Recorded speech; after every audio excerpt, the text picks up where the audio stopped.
Refractiva versus glaucoma. Y como bien decía Jesús a la Tierra, este es un tema de controversia a nivel mundial. No hay un día en nuestra consulta que no venga un paciente y les voy a hablar de lo llano. Esto es venir no a enseñarles, sino a compartir nuestra experiencia.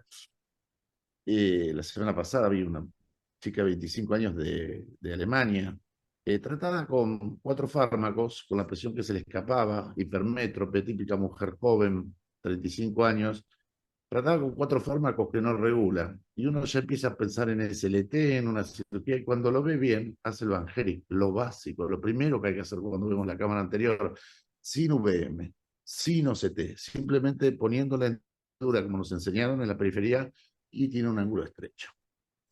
¿Qué quiere decir? Sanjay Rani de la Universidad de Duke habla muy bien de esto. Dice, ustedes están tratando un problema A, que es un glaucoma crónico, y en realidad tiene un problema B, que es un cierre angular. Pueden tratar toda la vida el glaucoma con drogas, pero estamos no tratando el cierre angular. Entonces eso va a hacer que ese paciente termine teniendo un glaucoma por cierre angular, o lo estamos tratando simplemente como una hipertensión. Eso lo vemos todos los días de la consulta. Fíjense que seguimos hablando de ángulos cerrados. Si ven el programa de Alaxa en Chile, dice ángulo cerrado, ángulo estrecho, no existe más. La terminología cambió hace casi 20 años, más de 20 años. Ahora vamos a ver con el consenso mundial. Y en realidad hay que hablar de cierre angular y glaucoma por cierre angular. No existe glaucoma ángulo estrecho, porque a nivel mundial esto cambió. ¿Y por qué? Porque queremos detectar no al paciente que viene a la guardia, tenemos que detectar el cierre angular 10 años antes. Y si no lo hacemos, eso lo llamamos la década perdida. Los pacientes hipermétropes van a consulta siempre por sus lentes y nadie les detecta el cierre angular hasta que es demasiado tarde. El glaucoma agudo por cierre angular, que es lo que aprendimos cuando éramos recientes, viene solo a la guardia. Lo que hay que buscar es lo que decimos 10 años antes, el que tiene el cierre angular, que es una predisposición anatómica de esos ojos pequeños para sufrir un glaucoma. Y que si es tratado a tiempo, hace que no tome lugar el glaucoma por cierre angular o el glaucoma agudo, o el glaucoma crónico cuando esto pasa a mayores. En la vida diaria existe una gran controversia entre los glaucomatólogos y refractólogos entre qué hacemos y sobre todo dudas en el oftalmólogo general. O sea, es uno de los eh, motivos de consultas frecuentes. El glaucomatólogo suele decir que la cirugía refractiva está favorablemente contraindicada, los refractólogos dicen que no.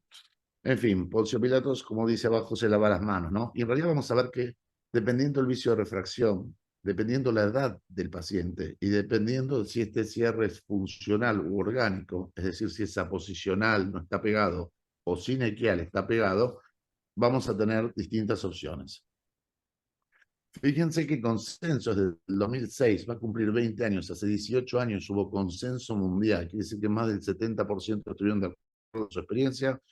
Esto se los recomiendo leer, el libro es fuera de serie, consenso de Weinreich y Frind. Dijeron, no es ángulo estrecho, es un cierre angular, y si no lo tratamos, eso va a dar lugar a un glaucoma por cierre angular, que será agudo en el episodio, como lo viene a la guardia, o si se cronifica, ya será un glaucoma crónico por cierre angular. Hay muchas estadificaciones para esta enfermedad, pero cuando es un episodio agudo, más que estadificar, tenemos que tratar de prevenir. Esta es la típica imagen de un paciente que llega a nuestro consultorio, tratado como un glaucoma crónico, y fíjense ustedes el Vangelic. Si la córnea tiene 600 micras, fíjense que esa cámara anterior, por detrás de la córnea está el iris, tiene 100 micras o menos.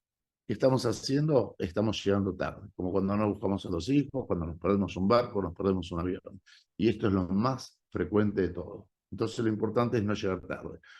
¿Por qué es importante detectar? Y este trabajo de Quille, que es la mejor estadística a nivel mundial que yo encontré, nos muestra bien que en realidad el glaucoma por cierre angular es un 25% de la población, sobre todo en Occidente, Oriente es más frecuente. Sin embargo, cuando van a ver cuántos ciegos por glaucoma son por glaucoma por cierre angular, se lleva el 50% de la ceguera a nivel mundial.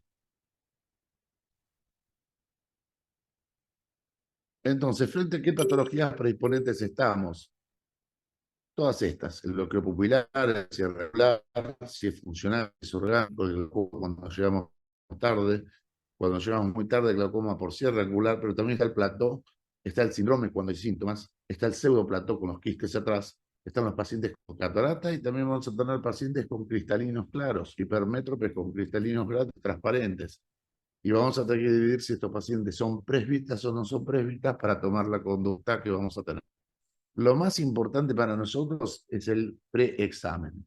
Fíjense, nosotros poníamos +2 en amarillo, +4 en naranja, +6 en rojo. Hoy las nuevas plataformas como Visionex son plataformas multidiagnósticas que, voy a hacer correr el video, hacen la refracción, hacen un wavefront, la paquimetría, toman la presión, pero muy importante, hacen un Scheimpflug que mide la cámara anterior, sin contacto. Entonces, esto ya nos está mostrando cuando entra cualquier paciente hipermétrope, ojo, no dilaten a este paciente si ven el ángulo y no dejen de hacer un Mangerik y una gonioscopía. Ahí está el examen, fíjense, en 110 segundos hace los 11 exámenes de los dos ojos. Todos estos que ven acá arriba son los factores de riesgo, la edad avanzada, el sexo femenino, la descendencia asiática, la cámara estrecha, la hipermetropía, el menor largo axil, el mayor diámetro de cristalino. Pero básicamente hay que tener en cuenta que cuando vemos cualquiera de estos signos, siempre tenemos que hacer una anamnesis dirigida. AD en la historia clínica, es hipermétrope, sí, tiene cefalea, tiene dolor ocular, náuseas, vómitos, visión de halos, ya estamos en una enfermedad en progreso. Solo con ser hipermétrope, como marca bien el aparato, hay que investigarlo. El glaucoma agudo, entonces, es el desenlace final de una condición previa predisponente no diagnosticada, es decir, es el final de esta enfermedad. La idea es buscar el cierre angular, que es donde empieza esto. Por eso es una forma de crónica de una muerte anunciada.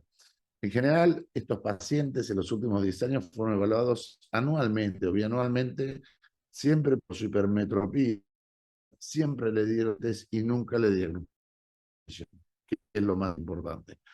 ¿Por qué es importante? Porque lo digo yo, no, porque el problema de todos estos ojos es completamente diferente. Si el procedimiento, sea idiotomía, iridoplastia, FACO, lo que hagan, se hace antes o después del cierre angular.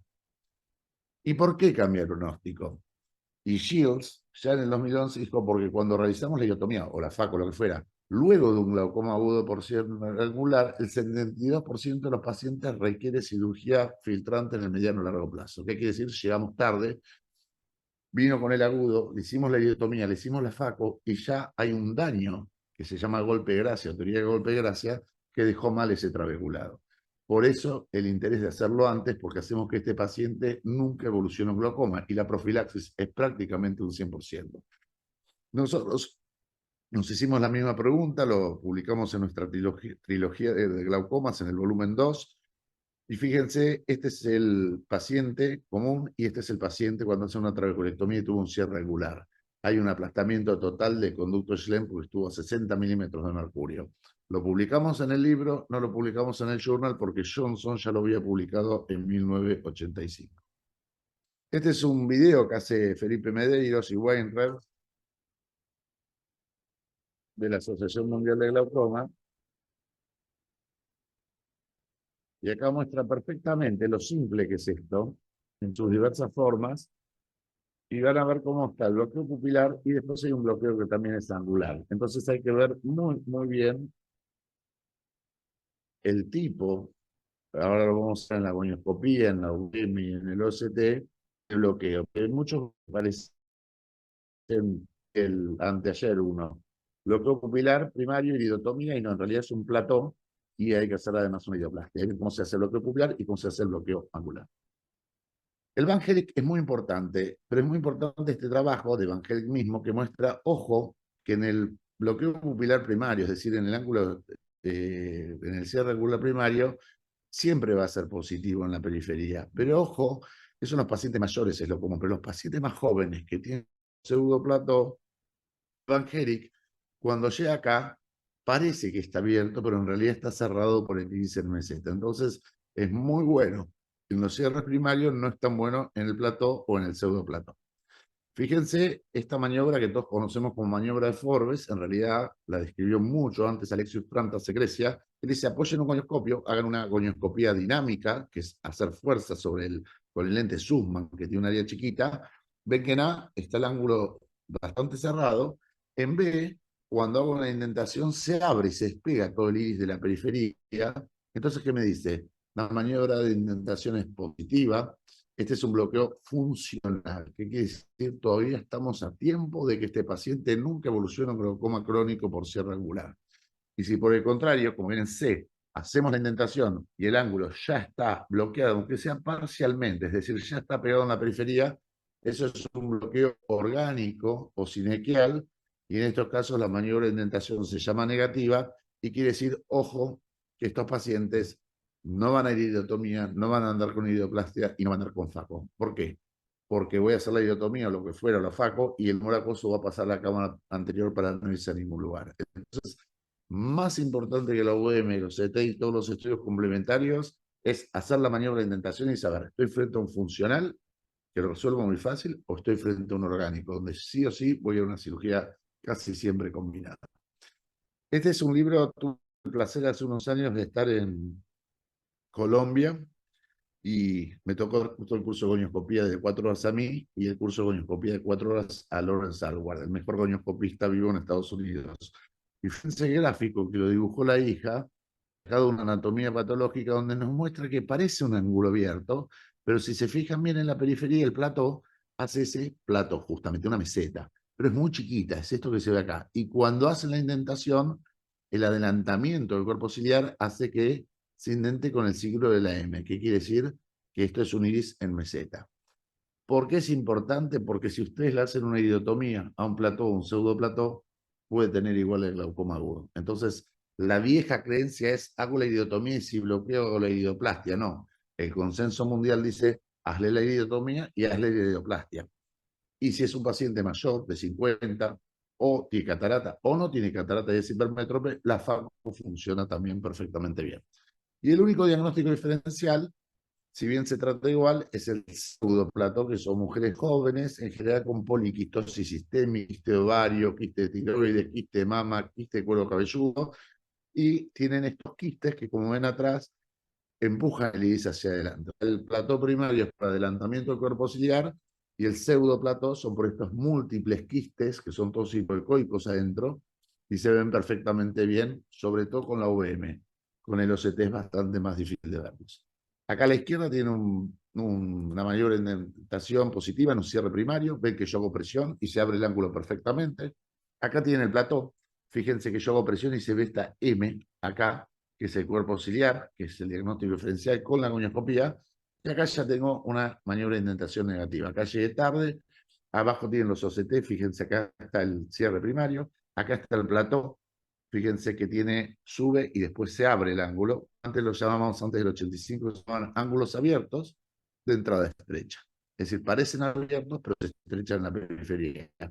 Y acá muestra perfectamente bien el OCT como ya se sinequeó el ángulo, quiere decir que llegamos tarde y ese paciente va a requerir un procedimiento filtrante para salir adelante. En general no se hace la maniobra de ciclo luz-oscuridad, pero si se fijan bien, este paciente, fíjense, ahí tiene luz en el OCT. Y lo que hicimos con la casa Revo fue hacerle sacar la luz y fíjense cómo se estrecha enseguida el ángulo. ¿Qué quiere decir? Cada vez que vemos un paciente en la lámpara hendidura, hacerlo con el cuarto oscuro, con la mínima intensidad de luz, para ver qué sucede en una situación de no luminosidad. ¿Por qué? Porque tenemos menos chances de perdernos. Este de la derecha es un paciente que fue a ver a mis dos colegas principales competidores, la madre un gerente de Icon. Si un médico me dijo, me hice la iridotomía, el otro que no, ¿qué hago, doctor? Fíjense que el ángulo es un ángulo bastante estrecho, pero si yo a esa paciente la veo en la oscuridad, fíjense, hace su medicina fisiológica, ya está bloqueando. Acá está la orquesta, acá está el SLEM. Entonces, esa es la forma en la que subestimamos. Como decimos siempre, lo más peligroso de una iridotomía es no realizarla. El algoritmo que usamos, y que está basado en las dos escuelas, la europea y la americana, lo mejoramos un poquito, es, viene un paciente con sospecha de cierre angular, Van Gogh positivo, hipermétrope, lo primero, maniobra de indentación, no CT, no, maniobra de indentación. Es positiva, se despega, llega a tiempo, es funcional. Es negativa, está sinequeado, entonces un bloqueo orgánico. Si es positiva, el bloqueo funcional, tengo que ver. Ese paciente con o sin catarata, no me importa, y es presbita, ya tiene más de 45 o 50 años, y bueno, sí o sí, faco lío, le hacen la cirugía refractiva. ¿Por qué?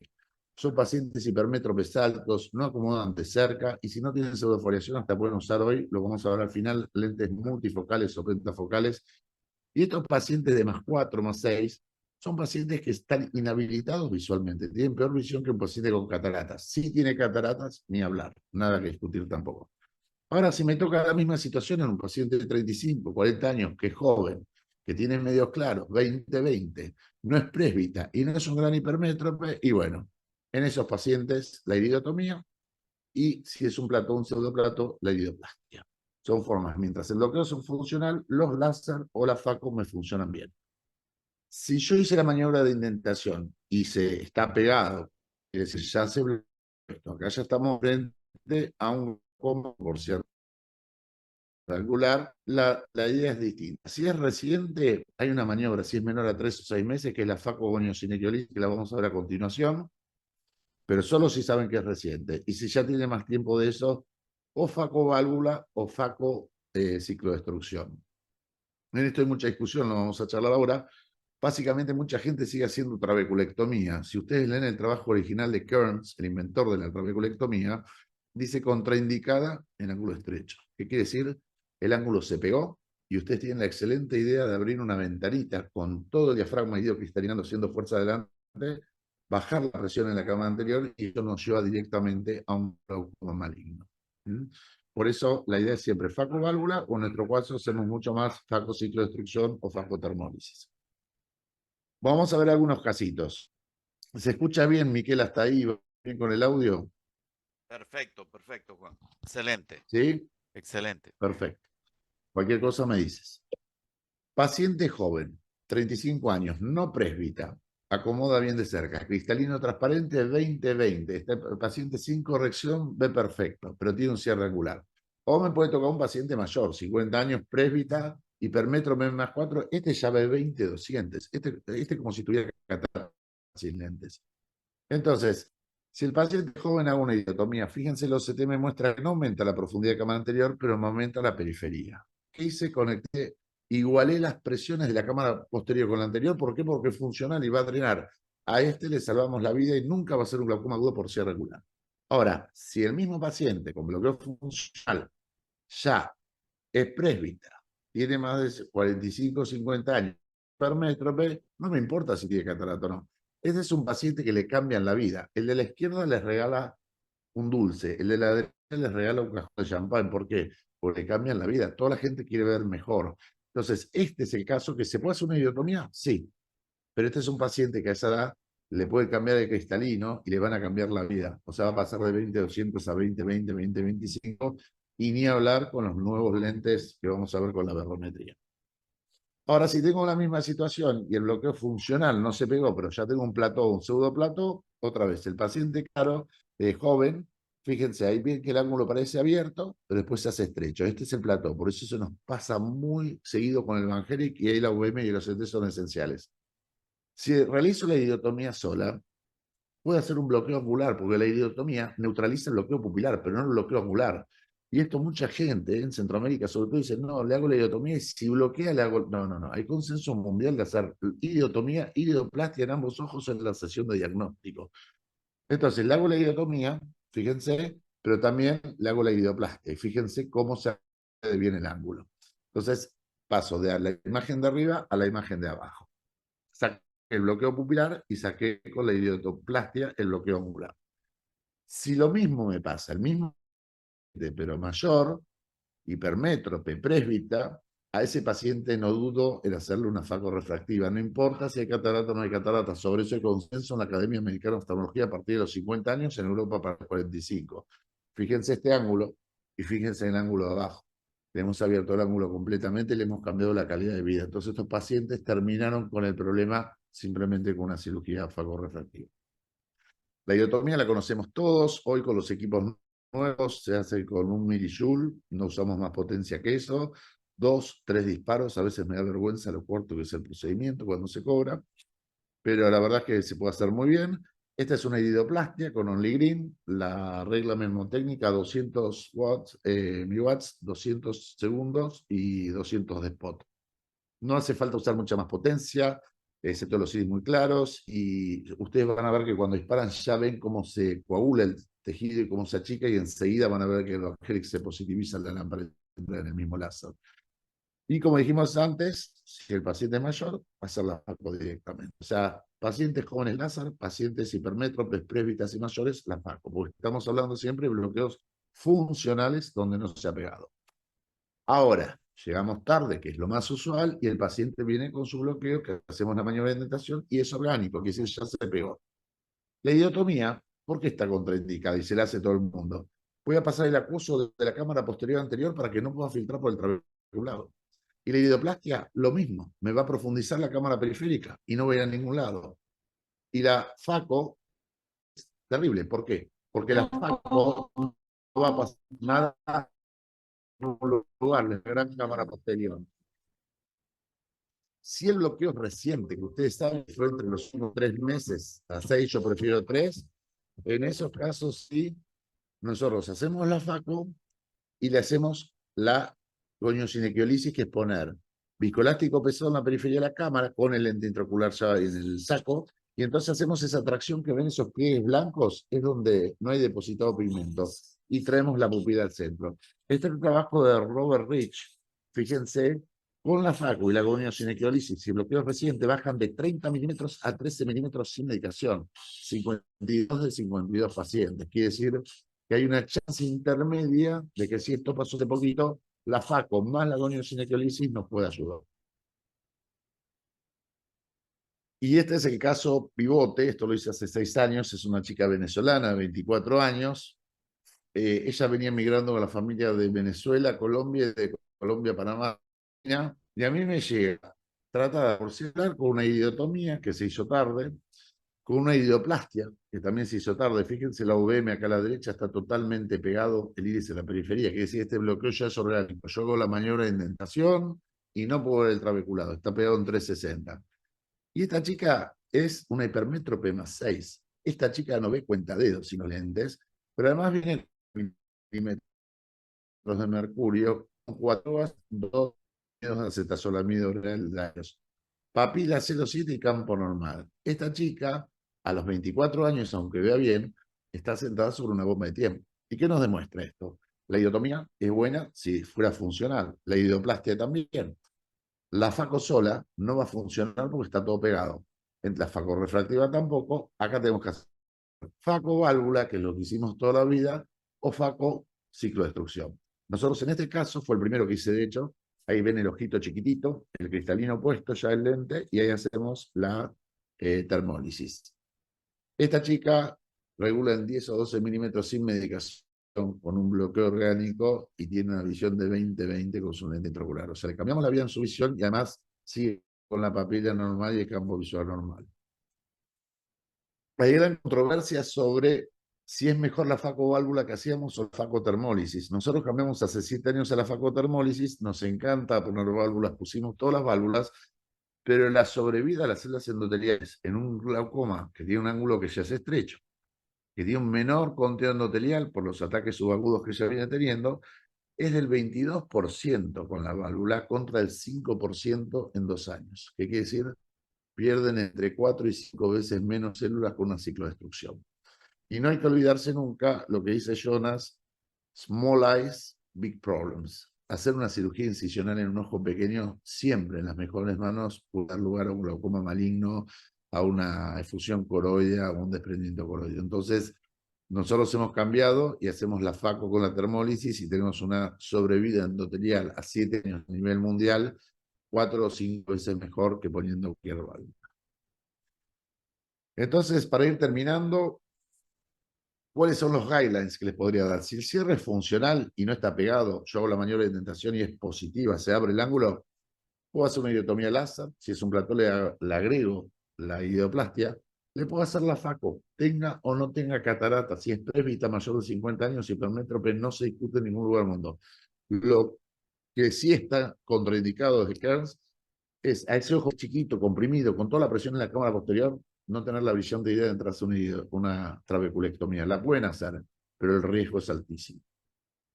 Y si el bloqueo es orgánico, que es decir, esto ya hago la maniobra de indentación y está pegado, en ese caso llegamos más tarde, entonces sí puedo hacer la facogoniosinequiolisis despegando el iris, después la faco, si tiene 3 a 6 meses, le diría menos de 3 mejor. Sí puede hacer una facofiltrante, una facotrago, una facoválvula. Sin duda la facociclo, por lo que mostré, hace una diferencia brutal y el riesgo que corremos como cirujanos y pacientes es mejor. ¿Y qué no me va a funcionar? ¿Cuáles son los semáforos rojos? No debo hacer una ectomía, no debo hacer una idioplastia, no debo hacer la faco sola y no debo hacer la filtrante sola. ¿Por qué? Porque no van a funcionar porque el ángulo ya está completamente obstruido. Para terminar, les muestro esto que lo publiqué en el aburrimiento de la pandemia. Estudiamos 2 años aberrometría de alto orden. Yo es una cosa que la tenía está en los círculos lo que sé, lo que sé que no sé y lo que no sé que no sé que es lo más peligroso. Este estaba en el segundo. Yo sabía que no sabía de esto. Me junté con Steven Payan, que es un poco el gurú de la barometría, y publicamos en Highlights en la etapa Understanding, entendiendo las aberraciones de alto orden, y ahora en 2 meses está saliendo un nuevo artículo de casos desafiantes en glaucoma y lentes multifocales. ¿Por qué les traigo esto? Fíjense, la barometría muestra cómo el paciente la córnea, a la derecha, cómo ve el cristalino y cómo ve el ojo en total. Acá sabemos que el problema no viene de la córnea, viene del cristalino. Esta es en un cierre funcional. La paciente con 50 y pico de años, fíjense la visión previa y la visión postquirúrgica. ¿Le puedo hacer una iotomía? Sí, pero la paso de 20/200 a 20/20 y le cambio la vida. Entonces, si el bloqueo es funcional, bienvenido. Y lo más interesante de la barometría es que nos dice muy bien, en muchas cosas como el ángulo alfa, bueno, estudios de la Mayo Clinic, en qué pacientes puedo poner un multifocal, siempre que no haya una pseudofoliación por la fragilidad del saco. Y fíjense en este segundo caso, mismo paciente mayor y el métrope alto, por acá deben tener la cifra, vende +4, pasa a 0 prácticamente, 0,50, 0,75, y le ponemos un lente multifocal porque la barometría nos dice que es perfecto, y dice, la córnea sigue viendo bien, pero pasamos de esta imagen del cristalino 2,8/10 a 10 de visión. Entonces, la idea es tratar de buscar cuál es la mejor herramienta dentro de lo que tengamos para tratar de solucionarles el cuadro a los pacientes. Y no olvidarnos de nuestro amigo Einstein que dice, hay mucha gente que se niega a todo esto, no lo entiende, no lo comprende, no lo quiere hacer.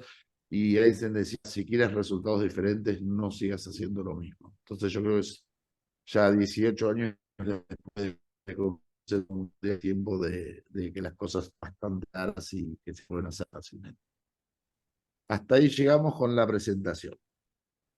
Excelente, Juan, tu presentación. eh, Muchísimas gracias. Sin duda, lo que tú acabas de decir es muy cierto. El manejo, el diagnóstico temprano en este tipo de pacientes es la clave para evitar males mayores. Así como tú bien lo has dicho, el consenso entre la Academia Americana y la Europea lo confirmó también el estudio Eagle de la lensectomía temprana en pacientes con este tipo de problemas, en los cuales se mostró a largo plazo una mejora en la calidad de vida y de una vez evitábamos el riesgo a futuro de que ese cristalino siguiera creciendo y causara problemas en algún momento, inclusive en presencia comparado versus la iridotomía periférica con láser. Creo que lo más importante, algo que tú mencionaste, es el uso del examen, el Van Herrick, que es algo que no debe escaparse de nosotros, debemos hacerlo de rutina y hacer hincapié en lo que es la gonioscopía, que es algo que muchas veces en el día a día los oftalmólogos, por lo menos lo que hacen en la parte de segmento anterior general, muchas veces no le prestan atención a la gonioscopía. Y es allí donde podemos nosotros intersectar el paciente y evitar que este problema pase a mayores y podamos, al final se transforma en una cirugía glaucorefractiva, es decir, realizar esa extracción de pacientes. Lo veníamos haciendo muchas veces, nosotros lo hacíamos aquí en Venezuela mucho en otros momentos cuando el pleno boom de la cirugía refractiva, facorefractiva, y creo que de alguna manera no voy a decir si estuvo bien o estuvo mal en ese momento, en la escogencia de los pacientes, pero en muchos casos ayudó a evitar de alguna manera la presencia de esos cierres angulares, que hoy en día los estamos viendo con más frecuencia, que están llegando con los impedimentos económicos para la cirugía y la situación en general. Ha habido un pequeño, se nota un repunte en los casos de cierre angular que están llegando a consulta cuando ya no podemos hacer nada por ellos. Entonces, el cambio de paradigma, como tú bien lo mencionaste, de la mentalidad de eliminar ese cristalino y buscar y sospechar la enfermedad, creo que es lo más importante de lo que tú a bien nos has manifestado aquí en esta reunión bueno, para el conocimiento y reforzar conductas que debemos cambiar, o cambiar conductas a los cuales mucha gente aún le tiene miedo. Michele, De eso se Sí, trata. bien. Juan, muchísimas gracias. Felicitaciones por la nítida, clara y el mensaje contundente que estás enviando. Contundente porque se nos siguen quedando ciegos los pacientes por simplemente no hacer un Van Herrick, no hacer una gonioscopía. Nosotros acabamos de terminar el tercer taller de gonioscopía tratando de concientizar a los médicos para que lo incluyan como examen de rutina. Bien, te voy a hacer una pregunta. Acá prácticamente veo que has desplazado los casos de cierre orgánico, la facotrave, por facoválvula o facotermolisis, ¿ok? Dos preguntas. ¿Qué tipo de válvula están utilizando ustedes? Uno. Y dos, ¿qué parámetros de termolisis utilizas de rutina? Uno, yo hace 7 años que no hago ni trabeculectomías ni válvulas. Me odian cuando lo digo en los congresos, se agarran la cabeza. Pero hoy hay, si buscan también del año pasado, publiqué en Highlights, también artículo de tapa, la nueva era del láser en glaucoma. Y explicamos que la gente en todos los países desarrollados, Canadá, Estados Unidos, Europa, no empieza con drogas, empieza con SLT, ¿se entiende? Y después está la subciclo, que es como una EPNP hecha con láser, por así decirlo, en cuanto a la eficacia, en un ojo con muy buen campo visual, estadio 1, border 2. Entonces, y después para los casos más avanzados tenemos la termólisis. Entonces, los protocolos están en Ophthalmmunity y se entran, paso para el grupo venezolano para que tengan los PDF originales. Somos 7 centros, 7.000 pacientes, 7 años. O sea, es una estadística, la de Quantel Medical, es una de las más grandes, casi como la de Iridex. Y, por ejemplo, para la ciclodestrucción usamos 2 watts, 2 segundos, 6 puntos por cuadrante. Después el protocolo dice, bueno, según la presión inicial, cuántos cuadrantes van a ser. Y la subciclo son los 360 grados, o sea, 40 segundos por cuadrante y 160 segundos en total. Eso se los paso para que el grupo lo tenga porque es la estadística mayor que hay. Le hicimos entre los americanos, los franceses y nosotros, pero coordinando 7 centros mundiales para ganar esa experiencia. Y después otra vez, a veces un médico me dice, poner una válvula a este paciente. Y bueno, a mi tío ponerle una válvula, le pongo la válvula, me encanta. Es como volver a andar en bicicleta.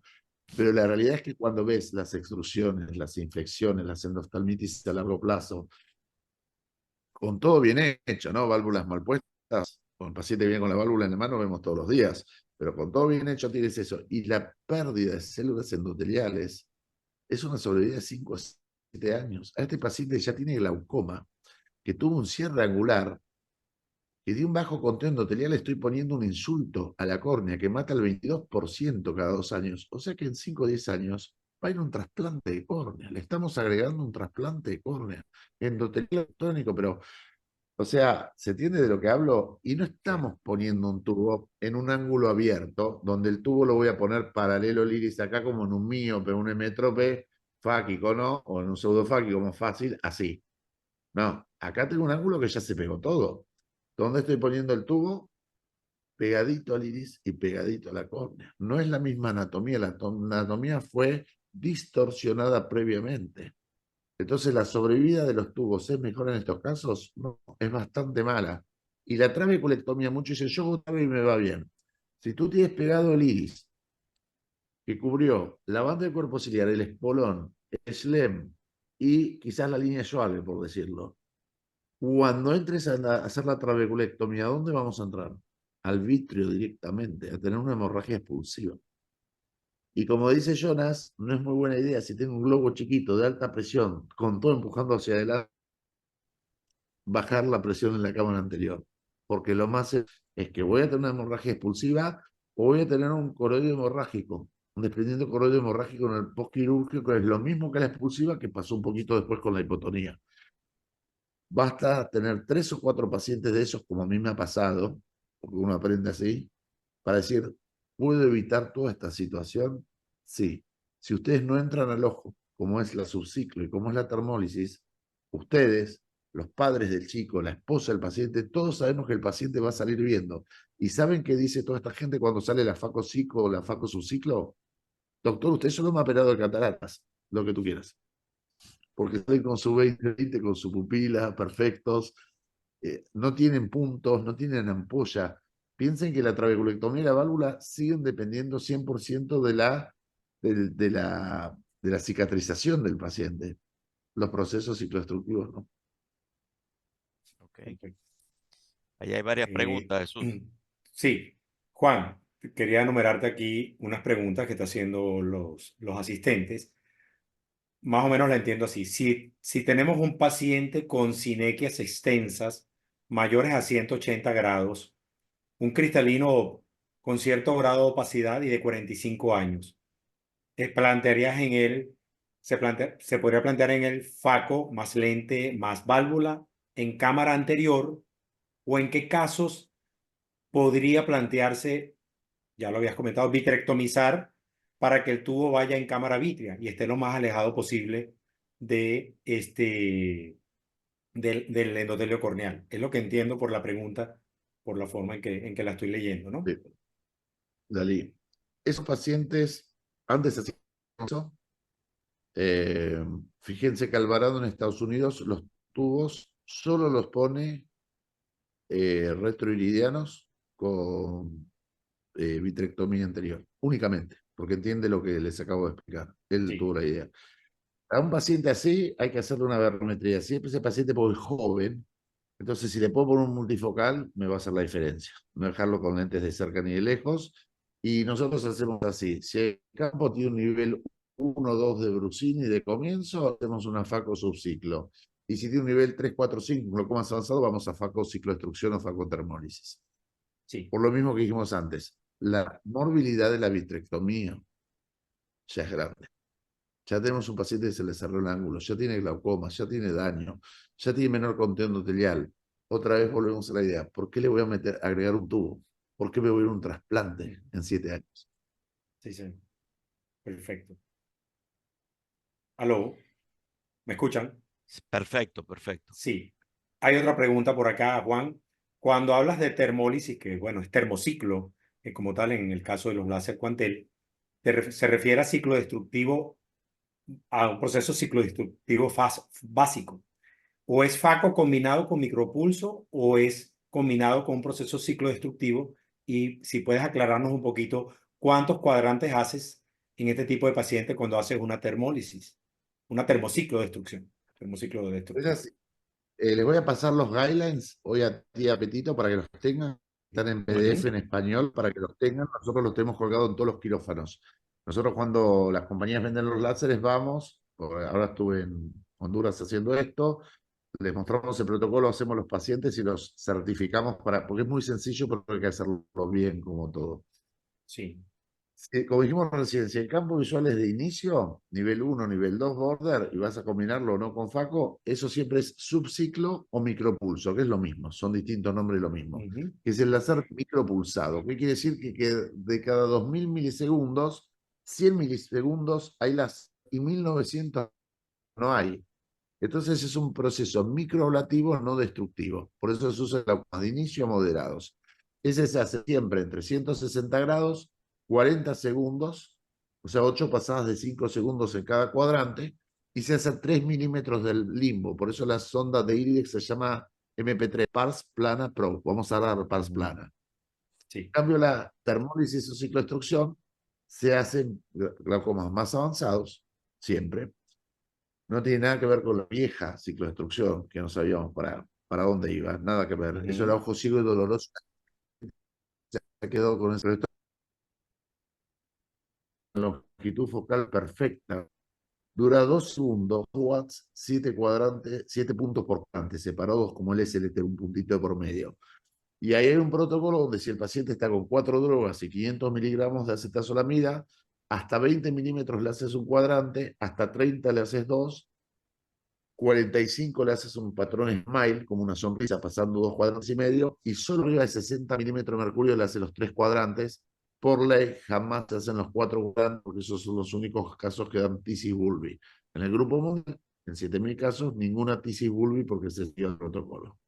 Sí, exactamente. Sí, es básico cambiar el concepto, que ya no estamos hablando de la criodestrucción, sino que estamos hablando de un proceso mucho más controlado. Totalmente distinto. Acá saben dónde va a pegar flecha.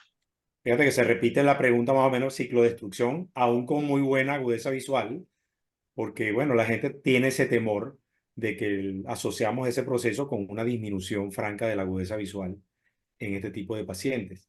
Y lo que hablas de los protocolos según el nivel de presión y lo que querramos alcanzar, vamos a atacar diferentes cuadrantes y vamos a ir ampliando esa zona de tratamiento. Una pregunta, Juan.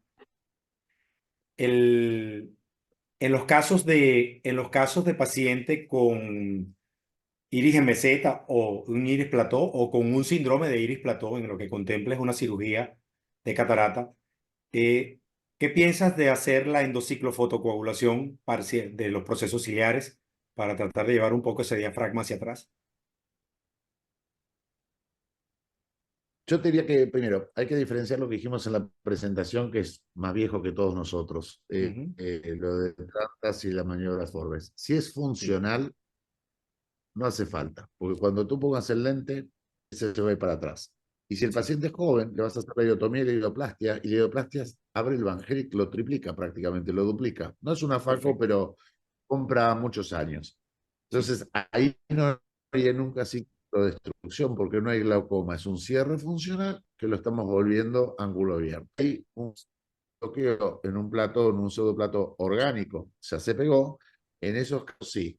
Sabemos que la FACO no va a andar, podemos hacer la FACO, pero ya hay que hacerle un procedimiento filtrante porque ese paciente es hipertenso y tiene daño. Entonces, ahí sí, si otra vez, el daño es moderado, hacemos en general una subciclo. Y si el daño es avanzado, hacemos la ciclodestrucción.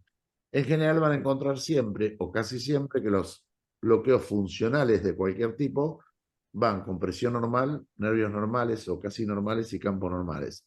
Y aquellos que tienen bloqueos orgánicos, no importa eso los 90 o 180, porque como dicen los mexicanos, cierren cremallera. Lo que empieza a pegarse termina a cerrarse solo, cuestión de tiempo. En el caso donde está pegado, donde hay daño, van a tener que ir casi siempre a una termólisis o a una ciclodestrucción. ¿Por qué? Porque son pacientes que tienen gran deterioro de nervio, gran deterioro de campo y presiones muy elevadas. excelente. Miquel, ¿tienes alguna pregunta? Sí, un comentario, Juan. En los procesos de ciclo de destrucción, tú hablaste de 2 watts, 2 segundos.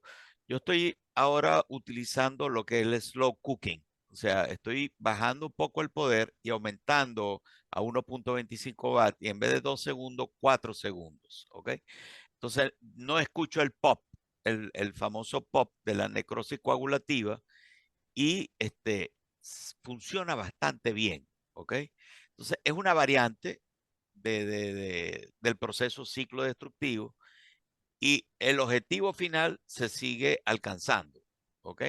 2 watts, 2 segundos, 1.5, 1.25 watts, 4 segundos. Y la pregunta es, ¿Has tenido experiencia con este parámetro? mira, hay mucha gente que cambia las potencias, cambia las duraciones, que combina su ciclo con termólisis o micropulso o cicloextrusión. Nosotros, como trabajamos en este grupo grande de 7 centros a nivel mundial, tenemos que respetar esos parámetros para tener lo que se llama hard data, o sea, data dura. ¿Por qué? Porque solo se llega a eso otra vez, 7.000 pacientes, 8 años de experiencia y ver el resultado a largo plazo. Yo sé que mucha gente lo cambia, y yo les diría que si tienen Quantel, usen estos protocolos, y hay un trabajo de Tomás Grippo que juntó, hizo un meta-análisis de toda la literatura mundial y llegó a una conclusión sobre tiempos, y está lo que es el shifting, ¿no? Eso de la velocidad a la cual se pasa la sonda, que es ultra importante. Yo les recomiendo o los protocolos o el trabajo de Gripo como las mejores fuentes para poder basarse en medicina basada en evidencia médica.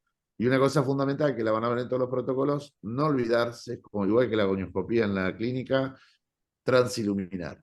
El que no transilumina cuando hace estos procedimientos cree que está y no está en el lugar. Entonces vienen las midriasis, las cataratas, las hemorragias, Y eso de que haga el plop o no es muy variable. Los pacientes con aceite de silicón no hacen el plop, hay pacientes que no hacen el plop. Claro, La eficacia se ve en los resultados. O sea, si es el sí, plop es como que lo puedes confirmar, pero que no lo haga, por ejemplo, en los iris claros vas a tener mucho menos plop que en los iris oscuros por la falta de pigmento. Entonces, la cosa es Mm. la transiluminación hecha con la sonda del micro, la misma sonda de la luz coaxial del micro, o con un transiluminador, o con un endofotoiluminador de los facos, de los facoitectomos, muestra perfectamente dónde está. Entonces me voy en la ciclo 1 milímetro atrás y en la subciclo 3 milímetros sí, atrás. Y eso está descrito en todo el mundo y es la forma de saber algo que es tan fácil, no dejar de hacerlo bien. sí. Exactamente. Nosotros Eso como que, norma, si usamos el Finhoff, el de Finhoff. Sí, yo uso ese. Sí, sí. perfecto. Eso que acabas de decir es muy importante en los pacientes según la variación del color del iris.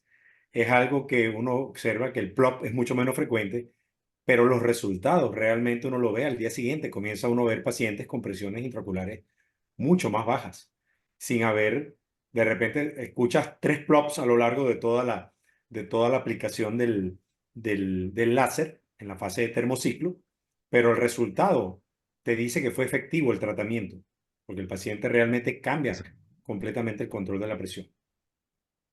Sí. La Ahora, maniobra también esa maniobra de transiluminación, bueno, particularmente yo la hago con una pequeña linterna, una linterna de examen, en una bolsita plástica que está estéril en quirófano, y con ella, simplemente con ella apago la luz del microscopio y con ella voy realizando el marcaje sin necesidad de recurrir en caso de que alguien no tenga una sonda definida para hacer iluminación, podemos hacerlo simplemente con la linterna de examen de bolsillo y envuelta en una pequeña bolsita, un pequeño ciclo que esté estéril en quirófano. No requiere mayor aparataje tecnológico como tal.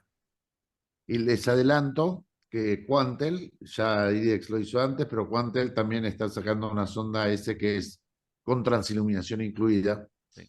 ¿Mm? porque queremos obligar a la gente a hacer las cosas de alguna forma. Así que switché mucho Exactamente. ahí con Mario Latorre y bueno, hemos logrado que ahora saquen esa sonda que de alguna forma no hay excusas para hacerlo mal. Exactamente. Bueno, ¿alguna otra pregunta que quieras, Michele? ¿Que tengas alguna otra pregunta de los asistentes? Bueno, por aquí ya no hay más preguntas. Ya es importante la mención de data dura. Dice aquí nuestro amigo Marcos Boisier, muchos reportes son casi empíricos y se refieren a experiencias sin adecuado seguimiento. Bien, si eso es Ahí le haciendo mención. respondí, ahí le respondí, hola Marco, tanto tiempo sin vernos, querido. Es así, hay que tener los 7.000 casos, los 8 años, las complicaciones. Yo fui no creía en esto cuando vino Robert Necker de Estados Unidos hace 9 años a hablarnos, 8 años a hablarnos de esto. Yo compré el primer aparato, tuve un IDEX, después tuve 2 ARC de los alemanes, luego el Vitra 810 y ahora el Vitra nuevo. Y realmente todos los aparatos son buenos, pero van mejorando, van siendo customizados. A mí me gusta mucho que la sonda de Quantel se puede reutilizar un montón de veces, no digan que lo dije yo, pero cuesta como $1 por procedimiento, y en el otro es como Hewlett Packard en el IDEX. Te cobran el aparato, pero te cobran con los cartuchos. Hewlett Packard te regala la impresora y después te mata con los cartuchos. Estos te matan con todo. O sea, te compras otro ciclo destructor al año siguiente, ¿no? Ahí Es así. aparece Marcos. Es así. Así Saludos. que Iba a saludos, comentar, Marcos. ¿cómo estás, Juan? Un gusto verte. Mira, Igualmente, querido. es que lo que mencionaste de la data dura es tan importante que uno está viendo ahorita una cantidad de reportes con parámetros variados y muchos son, como decía, experiencias empíricas. Y es peligroso para sobre todo el que está comenzando en cualquiera de estas nuevas técnicas el empezar a variar sin tener un protocolo, o sea, sin hacer un seguimiento apropiado, porque entonces escucha la combinación de termolisis con subciclo, este cambio en tiempo, y está bien cuando tú tienes un volumen de pacientes y sabes, y ya tienes una experiencia y puedes escoger los pacientes como para hacer esas variaciones, que es el caso de Michelle. Michelle puede darse el lujo de hacer eso, pero si estás comenzando con eso, lo peor que pueden hacer es hacer todas las cosas. Búsquese el protocolo, estadística, si no tienes hasta Cochrane para revisar cuáles son los protocolos que tienen mayor validez y basarse en eso. Ahora, te iba a preguntar algo. Particularmente, bueno, lo que más en boga hasta ahorita es la separación de cualquier procedimiento cuando se habla de FACO más. Sin embargo, la alternativa del ciclo obviamente es una muy buena alternativa porque no estamos casi tocando el ojo, entre comillas. Y viene a solucionar muchos de esos casos en los que sabemos que la FACO probablemente no vaya a ser suficiente o tenemos esa duda y decimos, bueno, no, este paciente tiene un glaucoma de moderado avanzado, sé que con la FACO no va a ser suficiente y la ciclo tiene esa alternativa. Pero en el caso de los cierres angulares, particularmente yo, separo los procedimientos, pero la forma de decidir si le hago una FACO más trave, por ejemplo, es recordar que incluso después de la FACO tienes que hacer la gonioscopía, precisamente por ese elemento de que no siempre te va a ampliar como piensa uno teóricamente, porque además tiene una ampliación casi siempre, en el 99% de los casos va a tener una ampliación de la parte central. El problema es la periferia, especialmente en esos casos donde ya ha habido un cierre crónico, donde tú ya previo a la cirugía tuviste las sinequias.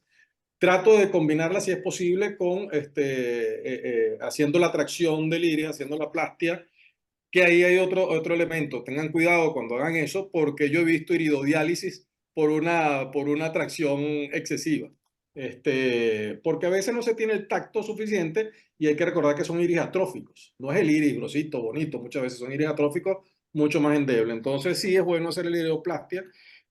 Y reviso el ángulo y ahí decido si realmente me voy por la trave en un segundo término, especialmente en esos pacientes que yo sé que probablemente más adelante, si no me funciona, tienen todavía mucha vida por delante y prefiero como ir un poco más en escalera en ese caso, antes de la válvula. Sí, totalmente de acuerdo, totalmente de acuerdo. Excelente, Marcos. Gracias por tu aporte. Bueno, Juan, muchísimas gracias. Esta vez sí se pudo. Bueno. No nos dejamos derrotar. Lo intentamos hasta que salió.